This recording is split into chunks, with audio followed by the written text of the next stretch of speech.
Good day, I'm Twyla Whelan and this is your JIS News for Monday, July 22, 2024. Justice Marva MacDonald Bishop has been sworn in as Jamaica's first female president of the Court of Appeal.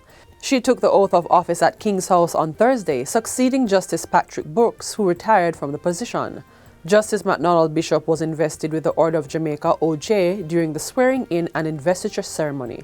Prime Minister Andrew Holness praised Justice MacDonald Bishop's appointment, acknowledging her merit and the confidence placed in her capabilities.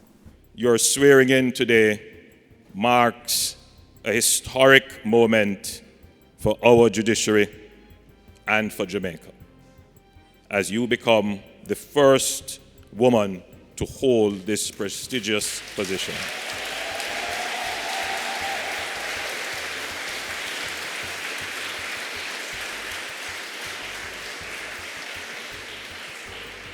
Justice MacDonald Bishop's ascension is a testament to her exceptional legal acumen, dedication, and the respect she commands within the legal community. Justice MacDonald Bishop, I am confident that under your leadership, the Court of Appeal will continue to uphold the highest standards of judicial excellence. Justice MacDonald Bishop expressed gratitude for the opportunity to lead the country's appellate court. I intend to collaborate with the executive so that the judiciary, the third arm of government, can take its rightful place in the governance of this country. I must continue my labor for justice, for the benefit of all Jamaicans, even those who you may believe are guilty. But the Constitution must prevail at all times. Minister of Finance and the Public Service Dr. Nigel Clark is proposing the establishment of a school of government to help craft a generation of leaders for the public sector. He says this is critical for supporting the national public sector reformation apparatus. When we try to take on large procurement projects that are multifaceted and that are complex, we often find that along the way errors are made. And after 6 months, after 9 months, we have to do the procurement again.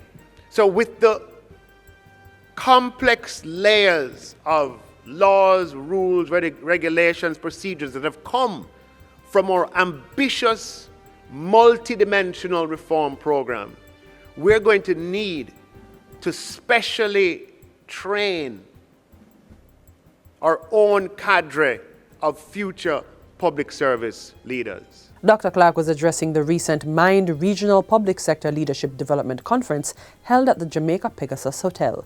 Chairman of Mind's Advisory Board, Professor Lloyd Waller, says the institute is seeking to realign its programs to address local and national interests.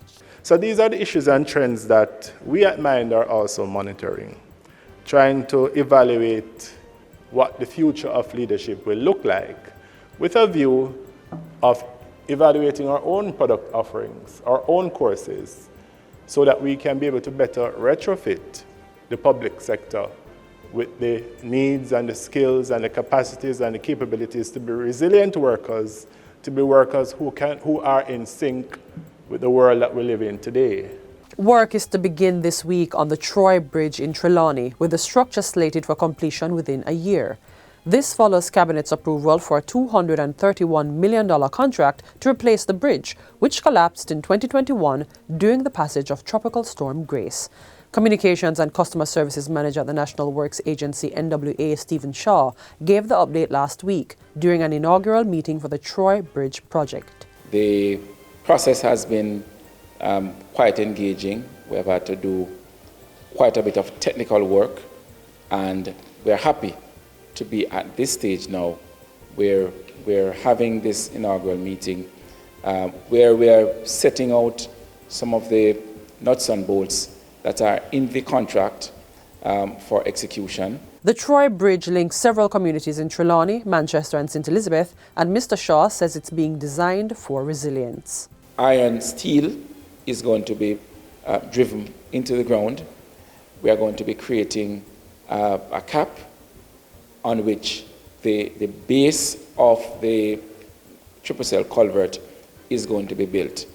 So, in other words, those the structure is going to be sitting on columns and not just on the ground, as it were. A temporary detour will be constructed to facilitate pedestrians who now seek to cross the Hectors River.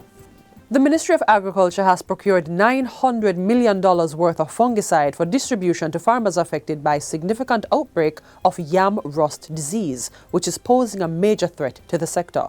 Portfolio Minister Floyd Green made the announcement during the last post-cabinet press briefing at Jamaica House.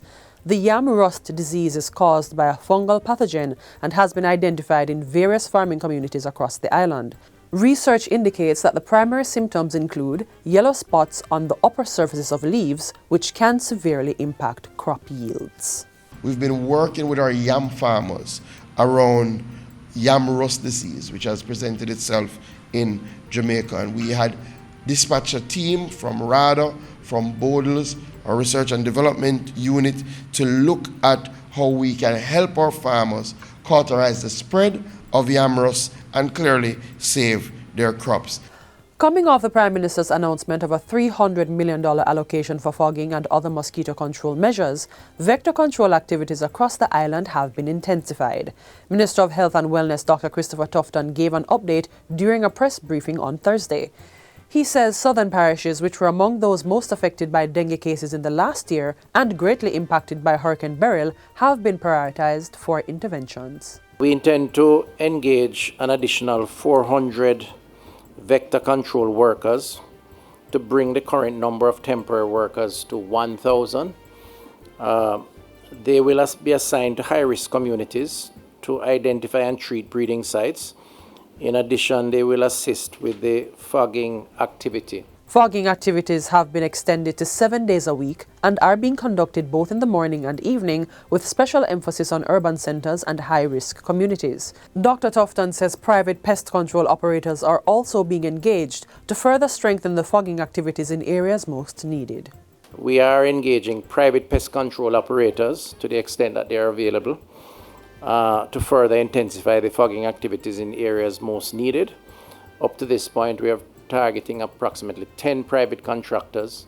The Health Ministry will also be distributing drum covers to help to stem any significant increase in the Aedes aegypti population. 500 have been distributed since Beryl, and another 20,000 are being procured for distribution. And finally, motorists are being strongly advised to settle their traffic fines promptly to avoid legal repercussions. The call comes from the Minister of Justice, Delroy Chuck. While addressing Parliament last week, the Minister disclosed that the Kingston Traffic Court had issued an alarming 3,000 warrants each week for unpaid traffic violations. Those who don't pay within 31 days, they end up in the traffic courts. A number of persons don't come to court, and when they don't come to court to pay because they fail to pay a TAJ, now what is happening is that the court is now issuing warrant, and this is now being issued electronically. You should only come to the traffic court if you really feel you're not guilty and you're challenging a case. But don't come to the traffic court to plead guilty and pay. It's holding up the court. And that's it for JIS News Today. I'm Twyla Whelan. Thanks for watching.